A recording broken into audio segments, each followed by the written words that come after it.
Blue and white Christmas, just like the ones we used to know. Roll BT!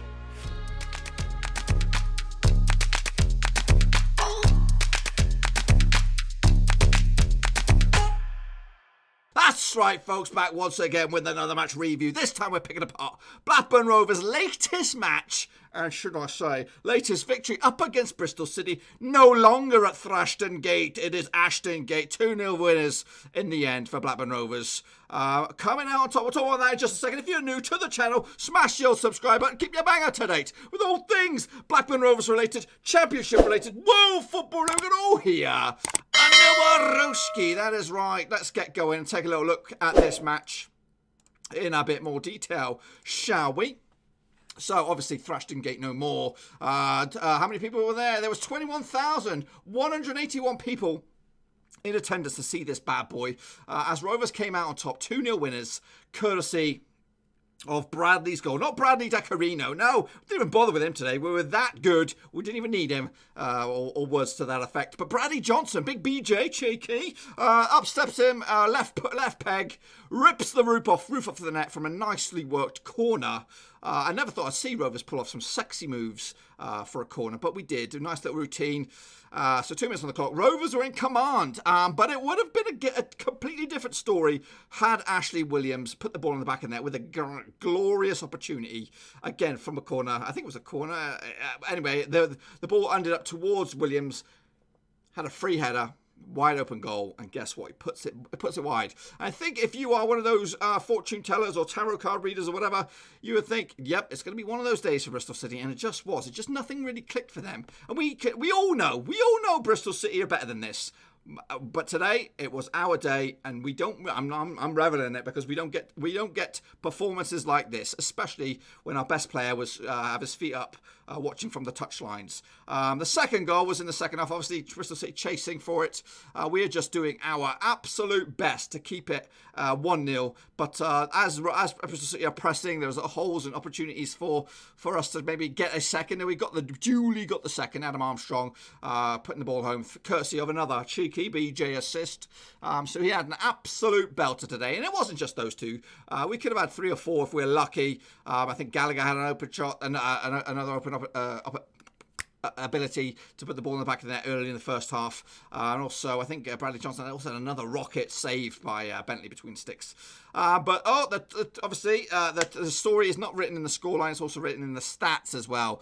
Bristol City dominating in possession and their own turf, as you would expect it, 57.1% of possession for them, 42.9% for us. They had better successes with their passes, 78% of their passes reached their intended target, just 70 for us. Today, and only today, Rovers had more shots than the opposition, 8 compared to Bristol City, 6. We bossed the aerial domination with 24 tackles, 1 in the air. They had 22, so that is that. Let's take a look at the starting lineups for you. First and foremost, the hosts, Bentley between sticks, Rowe, Callas, Williams, Pereira, the back 4, Ellison, Nagy, Masengo, Brown, he'll make up the midfield with Diadu, Wyman up top. Again, I probably butchered those names. I heard the commentator probably pronounce them.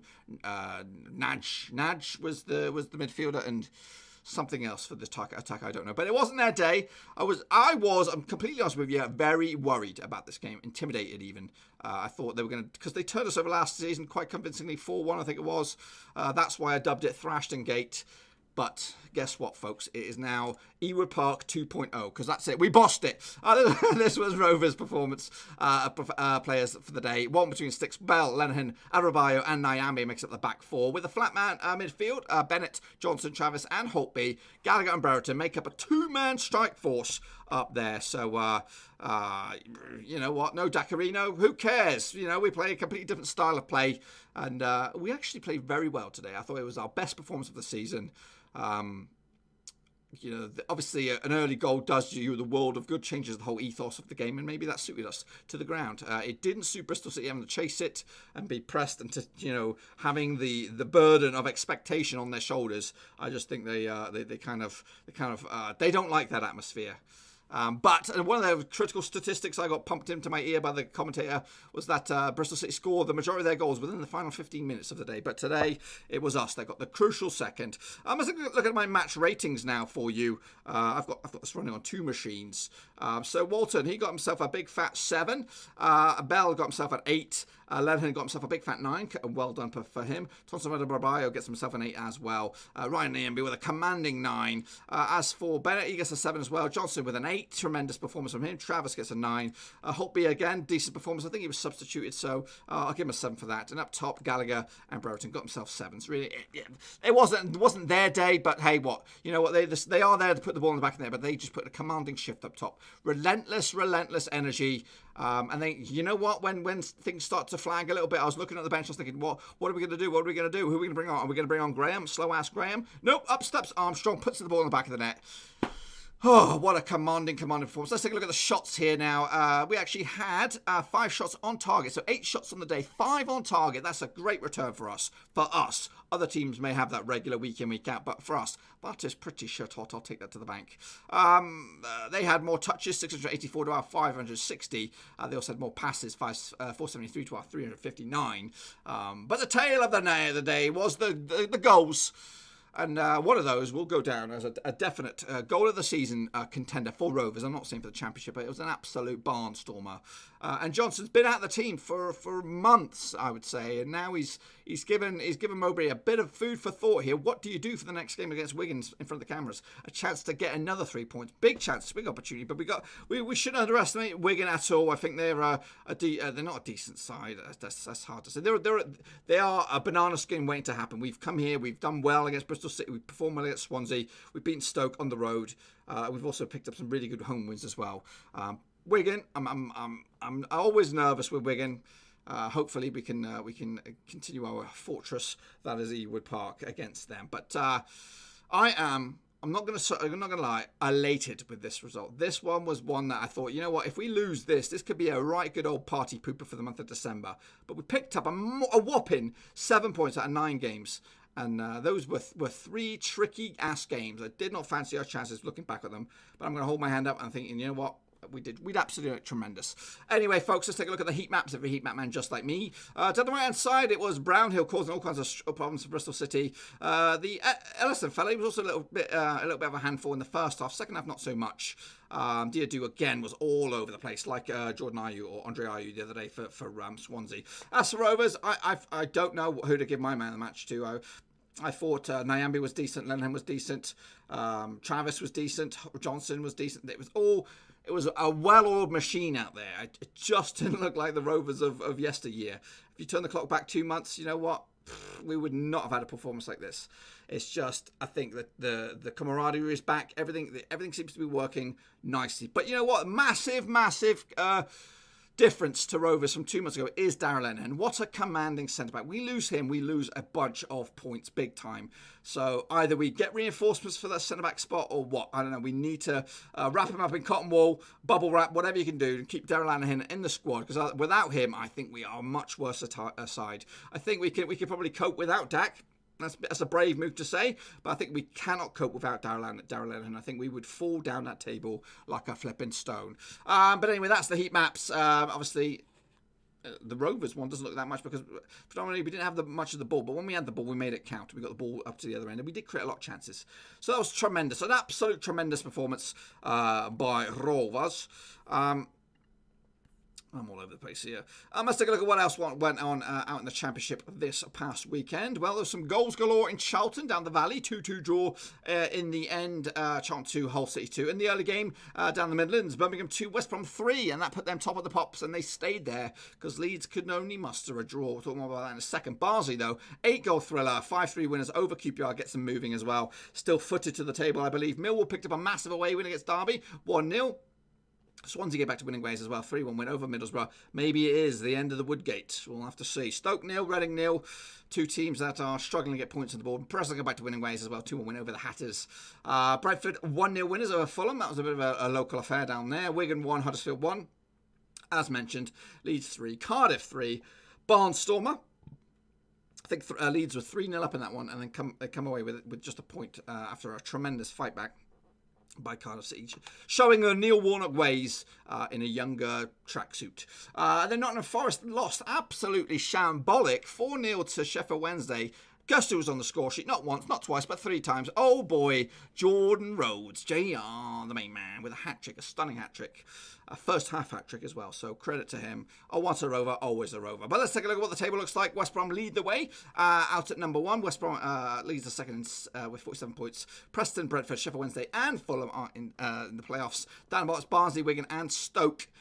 Who occupy the drop. So, Bristol City dropped to 7th. Rovers rise to 9th. And guess what? A win away from 3rd spot. Guess what? It's unbelievable. Win away from 3rd spot, obviously, and we'll know what that win at home to Wigan will do on Monday, because all the other teams would have played. It'll be all up to us, and we could see potentially get into flipping. We could get into the playoffs by Christmas Day. Oh yes, a Christmas Day. If we win against Wigan and everything else goes our way, we could be in the playoffs by Christmas. So looking forward to potentially being in there, and then we'll have a barnstorming Boxing Day against, I think it is Birmingham or Huddersfield or something like that.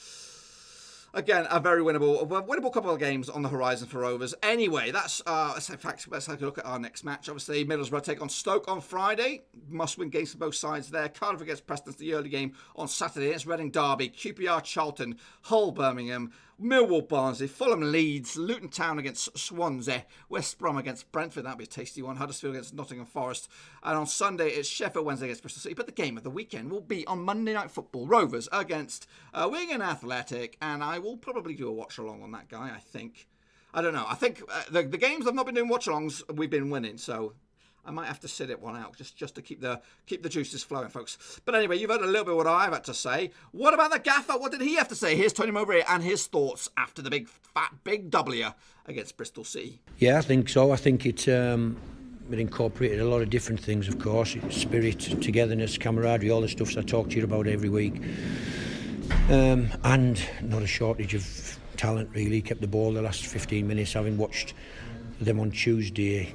From a goal behind, it was like the Alamo, to be honest. They could have scored 3 or 4 in the last 15 minutes. But good, the team were composed. They had to see out that storm, really. I think I talked last year coming here about how their crowd gets wrapped up in the game and involved in the match, and it can almost be like an extra play for them. And we managed second half generally on the back of a pretty intense first half and a bit of disorder, let's say. We managed to quieten the crowd second half on the whole, I felt. So it's not news to me. The hardest part of any managerial job is connecting with your players, making them feel as if you care about their lives, but then having to let them down and not pick them. And that's the hardest part. And sometimes you question yourself whether you're a bit soft or whether you're too harsh on the ones. It's like sometimes you're harsh on your own kids. I have to pick a team for the football club and for the supporters of the football club to try and win games. And today I just felt the turnaround time of Wednesday, Saturday was too tight, really, to keep going with the team that had won some football games and talk to the rest about making sure that you make me have a really, really difficult job for the next game. And they did that today, of course. They went to war for us when they needed to, and they played football when they needed to. And so, yeah, a good day all around. Pleased for the supporters who made a long trip, and obviously pleased for the footballers. Yeah. Listen, Bradley Johnson, I thought he was brilliant the first 5 or 6 games he played for us. I've told you, I think the travelling's catching up. You know, when you're 32, whatever he is, you don't sell your home and buy a new one for 1 year or 2 years somewhere else in the country. He commutes, basically, and he stays in a hotel a couple of nights a week. I think the travelling probably wore him down over a period of 6-8 weeks, and his legs looked heavy to me. He looked as if he wasn't living in a hotel. He was eating and drinking probably hotel food all the time rather than his missus cooking him a nice salad. Chicken salad, that would have been nice, but I think the travelling as well, getting in a car for 2 hours every day there and 2 hours every day back. I tried that for a while, and in the end I had to buy an apartment because I was falling asleep in the afternoon in my office 2.5 years ago whenever I decided to buy somewhere. And I've said that to Bradley. I'm not telling him he has to go and buy a house, but he has to get the balance. This is his job. We pay his wages, and he has to be fit, and however he does it, he has to show the athleticism and the power that we know he's got. We are, I've said this now, it sounds a bit corny now, I've said it again, but we're trying to build a club. We're trying to teach footballers how to play, and and when to be calm, when to be aggressive, when to play on the front foot, when to sit off and let them have it at the back and see whether they're good enough to pass through you. We've got to teach them football really, and it's not something you can do a couple of training sessions and it fits in, and then as the time rolls on you buy some new players because you want to improve, but you have to then integrate them into the systems and the methods. So you know, there are people asking me now, well, what are you doing in January? Are we going to improve again? Well, we might sign some players in January, but they might not get in the team because people won't know how we play, what they do in certain situations, when to press, when to sit off. They have to integrate into the football club, and that's been the case for a few of our players. Yeah, listen, we just have to keep going. I've said this, and it's important victory for us. I think, you know, these two games on paper look pretty tough, away to Swansea, away to Bristol City, and so we decided to stay down, cut out the travelling, and it's paid dividends for us. We've now got we've got 2 home games, I think, coming up, Wigan and Birmingham, I think, and we have to try and capitalise on that. And there's no easy games, as we know. Every game's tough, and but we'll be ready, and they'll rest now for a few days, and then they'll come back to work and get ready for some big games coming up. Okay, you've heard what the gaffer and you've heard a little bit what I've had to say. What about the fans and players? Well, there they are right here. Ryan Naimbi says, come on, man, the run continues. Clean sheet and great performance from everybody. And a bit of flames there. Adam Armstrong, 3 points and a goal. What a couple of weeks it has been. Lads were unbelievable. On to the next. Amari Bell says, unbeaten in 6. Long may it continue. Solid performance today. The belief and passion is what keeps us ticking. Safe trip home, and thanks to the support. Daryl Lanahan, obviously, a monstrous performance by him. Big win for us today. Lads put in a massive effort. Unbeaten in 6. Let's keep it going, he says. Who else has been chatting? I can't find my moose. There we go. Marcus RITD said, great work, boys. 6 games unbeaten in a row. Didn't expect 4 points in the last 2. Really impressed by the work ethics of the team. Onwards and upwards. Next up we have Andy Peters. Hope all the Mowbray Out Brigade from just 3 weeks ago have all buggered off. Have to back the team now through bad as well as good. We are never going to win them all. Just have some patience. In the past 4 weeks we've now won 5 out of 6 with 1 draw. 1 point off of playoffs. That's another way of looking at it. I'm looking at third place, me. I'm looking at third pissing place. 16 points out of the last 18. Somebody pitch me. That's Sully, aka Sully Insters. Solsters Inc. Adrian Spencer just put this little picture of my location to the Premier League. That's right. Mr. Nobody said this. This is fantastic. Win of the season right there. 4 points from Swansea and Bristol City away. We're the Rovers, aka Mr. Mac 84. Exceptional performance. The team are just keeping their standards so high. Talking of high, that press is working a treat at the moment. Enjoy your weekend, fellow Rovers. I'm about to get merry myself. Meanwhile, Adi Mossa said this. Excellent victory. We're in a form of a top 2 teams. Unbelievable run. We're in. Loving this change to the members made. Looking unbeatable. Come on, you Blues. Daniel Ashley said this is being a football fan. A couple of months ago, I'm sat there wondering if I'm mad for still backing Mowbray and the boys. They're not as bad as you're making out. Just need to work on defence. Now we look like world beaters. Come on, you Blues. Keep the momentum up. Chris Martin, forever full of words. This win has to be a statement of intent. We've got the momentum. We've got the work rate. We've got the ability. Now we need the consistency. Keep the form up. Sign some defenders next month. And, well, you just never know what could happen, do you? Nathan Nixon said, I was one of the people a couple of weeks back who thought Mowbray's time was coming. I have to apologise and accept how wrong I was. And Tom, a Bristol City fan, said this. You 100% deserve that pressing game and counter-attacking and completely brought our midfield out of the game. I think that's all the stuff I've got for you.